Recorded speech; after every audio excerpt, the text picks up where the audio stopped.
Welcome students, আশা করি তোমরা সকলে ভালো আছো। অঙ্ক করতে হয় না, অঙ্ক শিখতে হয়, তাই চলো শিখি।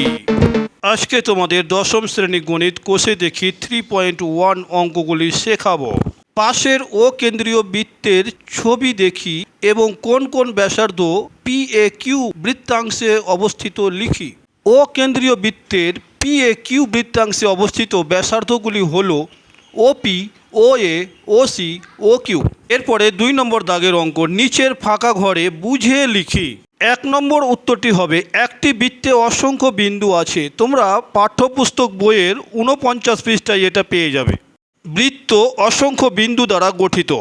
এরপরে 2 বৃত্তের বৃহত্তম জ্যা হচ্ছে ব্যাস।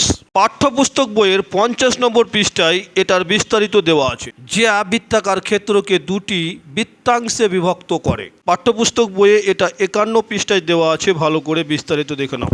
AB জ্যা বৃত্তাকার ক্ষেত্রটিকে দুটি ভাগে ভাগ করেছে। প্রতিটি ভাগকে কি বলা হয়? প্রতিটি ভাগকে বৃত্তাংশ বলা হয়। বৃত্তের সকল ব্যাস কেন্দ্রবিন্দুগামী। ব্যাস যদি কেন্দ্রকে ভেদ না করে তাহলে তাকে ব্যাস বলা হয় না, তখন তাকে বলা হয় জ্যা। সেই জন্য বৃত্তের সকল ব্যাসকে কেন্দ্র দিয়ে ভেদ করে যেতে হবে। দুটি বৃত্তাংশ সমান হলে তাদের বৃত্তচাপ দুটির দৈর্ঘ্য সমান হবে।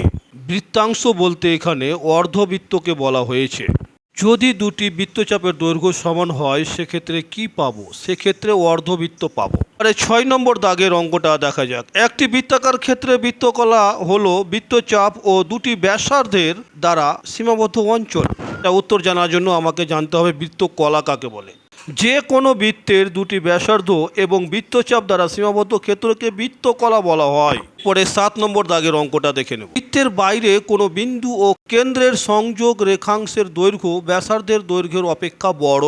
যদি ব্যাসার্ধ বৃত্ত ভেদ করে বাইরে আসে তাহলে তার দৈর্ঘ্য বড় হবেই। ছবিতে তোমরা লক্ষ্য করো, AO ব্যাসার্ধর দৈর্ঘ্য 10 সেমি এবং XO ব্যাসার্ধের দৈর্ঘ্য 13 সেমি, যেহেতু সে বৃত্ত ভেদ করে বাইরে এসছে। এরপরে 3 নম্বর দাগের অঙ্কটা দেখি। স্কেল ও পেন্সিল কম্পাসের সাহায্যে একটি বৃত্ত এঁকে কেন্দ্র, জ্যা, ব্যাস, ব্যাসার্ধ, উপচাপ, অধিচাপ নির্দেশ করি। ছবিতে তোমরা দেখতে পাচ্ছ এখানে কেন্দ্র হচ্ছে O, জ্যা হচ্ছে XY, ব্যাস হচ্ছে AB, ব্যাসার্ধ হচ্ছে OP, উপচাপ হচ্ছে MN এবং অধিচাপ হচ্ছে AMNP।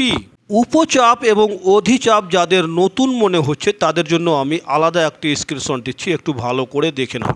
একটি বৃত্তকে 2 টুকরো করলে ছোট দৈর্ঘ্যের চাপটিকে উপচাপ এবং বড় দৈর্ঘ্যের চাপটিকে অধিচাপ বলা হয়। এরপরে আমরা 4 দাগের অঙ্ক, সত্য না মিথ্যা লিখি। 4-এর 1-এরটা, বৃত্ত একটি সমতলের চিত্র, সত্য। 2-এরটা, বৃত্তাংশ একটি সমতলিক ক্ষেত্র, সত্য।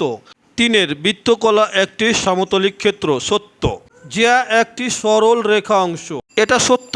চাপ একটি সরল রেখাংশ, এটা মিথ্যা। বৃত্তচাপগুলো যেহেতু বাঁকা অবস্থায় থাকে তার জন্য এটা সরল রেখা হতে পারে না।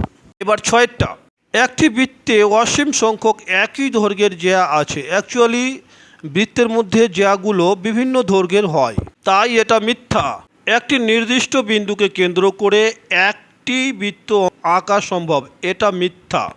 একটি বিন্দু দিয়ে অসংখ্য ধরনের বৃত্ত আঁকা সম্ভব। দুটি সর্বসম বৃত্তের ব্যাসার্ধের দৈর্ঘ্য সমান, এটা সত্য। আজকের ভিডিওটি এখানে শেষ করলাম। Thank you for watching. চ্যানেলে নতুন হলে চ্যানেলটি সাবস্ক্রাইব করে নাও আর বেল আইকনটি দাবিয়ে দাও এই ধরনের আরও ভিডিও পাওয়ার জন্য। অবশেষে একটা কথা বলি, অঙ্ক করতে হয় না, অঙ্ক শিখতে হয়, তাই চলো শিখি।